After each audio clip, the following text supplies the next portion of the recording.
Bonjour à tous et bienvenue dans ce nouveau cycle de préparation que nous propose la Lune du 20 février 2023. La Lune a une conscience et je la nomme le peuple de la Lune. Chaque mois, ce peuple nous offre une guidance à travers leurs messages et leurs énergies. Ces messages nous permettent de mieux nous connaître et nous incitent à faire un travail intérieur. Tout ceci dans le but de guérir, d'avancer dans notre vie et de nous réaliser en tant qu'être humain et divin.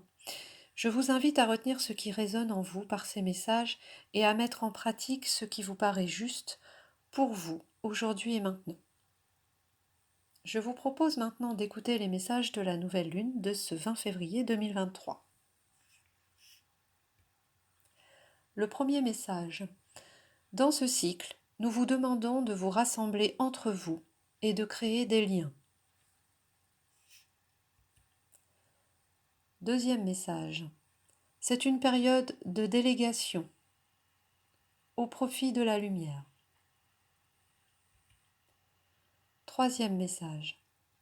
Nous vous demandons d'être précis sur vos intentions pour mieux servir la lumière. Quatrième message. Soyez prudent face au mental égo qui ne veut pas mourir. Trouvez la voie du cœur. Et le dernier message. L'avenir attend un lien.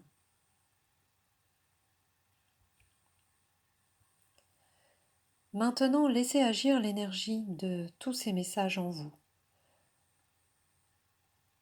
Comment ces messages résonnent-ils en vous ?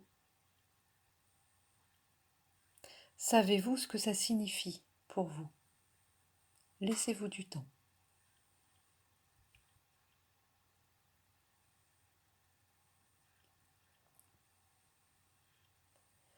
Afin de vous aider dans votre travail intérieur, je vous propose de réfléchir à deux questions qui concernent les messages que vous venez d'entendre.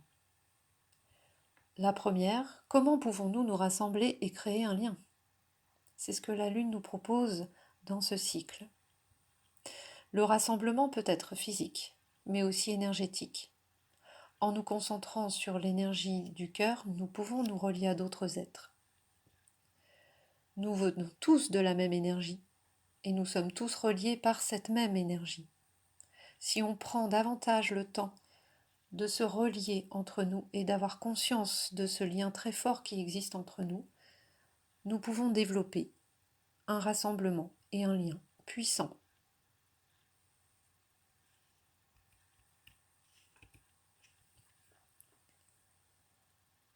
Je vous propose des conseils par rapport à ce qui a été dit.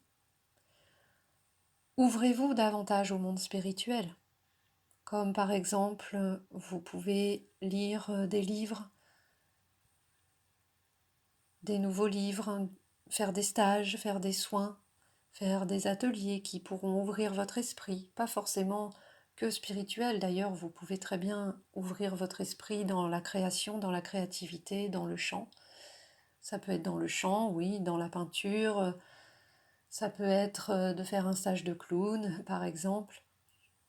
Ça vous ouvre et ça vous relie. Vous pouvez également réfléchir à comment servir la source en priorité. La source, votre partie lumineuse. Qu'est-ce que vous pouvez faire dans votre vie pour égayer votre journée, votre métier, votre quotidien? Que pouvez-vous partager également pour créer du lien ou pour créer de l'amour pour le bien de tous? Vous pouvez faire une liste de tout ce que vous aimeriez partager et qui vous fait plaisir.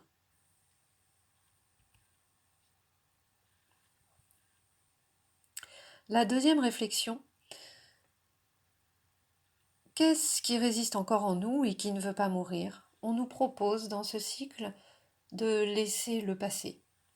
On nous propose de guérir ce qui n'est pas guéri encore, parce qu'il ne faut pas oublier que la nouvelle prochaine lune sera en mars, et en général c'est un moment de renouveau et de changement.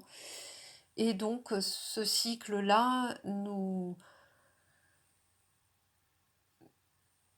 propose de nettoyer ce qui reste, Alors, quels sont les traumatismes ou les liens du passé qui ne veulent pas guérir en vous? Est-ce que vous pouvez les identifier? Est-ce que vous avez des souvenirs marquants, par exemple, qui reviennent sans cesse dans vos têtes? Souvent, on peut repenser à un souvenir très marquant et qui date de très longtemps. Et si on s'en souvient, c'est qu'il est encore là, il est encore présent. Et donc le nettoyage n'est pas totalement terminé et que là, dans ce cycle, on nous invite à le faire. Donc je vous invite peut-être à identifier justement toutes vos pensées qui vous relient à des émotions plutôt négatives, on est d'accord, à des souvenirs négatifs aussi. On nous propose donc de nettoyer ça et de libérer tout cela. On peut le faire à notre rythme, mais l'important c'est d'en avoir conscience. Je vous propose donc de faire une liste de ce qui vous préoccupe le plus en ce moment, de ce qui vous marque, de ce que vous pensez qui n'est pas totalement guéri. Et ensuite, à côté de cela, vous pouvez choisir des actions qui permettront cette guérison. Par exemple, vous avez un vieux souvenir traumatisant qui revient sans cesse. Vous pouvez mettre en face des exercices de respiration. Dès que vous vous souvenez de ce traumatisme, eh ben vous mettez en place un rituel de respiration. Et vous revenez dans le temps présent.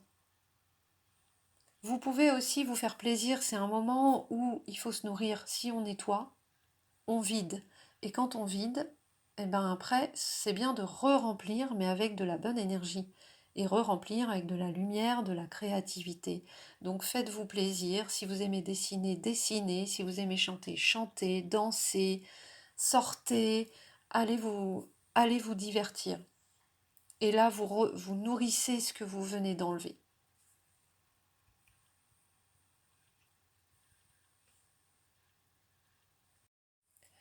Dans tous les cas, faites toujours de votre mieux et à votre rythme. Le travail intérieur demande du courage, de la présence et de la disponibilité. Ayez confiance en l'univers qui choisit toujours les meilleurs moments pour vous. Je vous remercie et je remercie le peuple de la Lune pour ses guidances précieuses. Si ça vous dit, je vous propose un prochain rendez-vous le 7 mars pour la pleine Lune cette fois-ci. Et nous discuterons du chêne qui nous transmettra ses messages et ses conseils. Merci, à bientôt.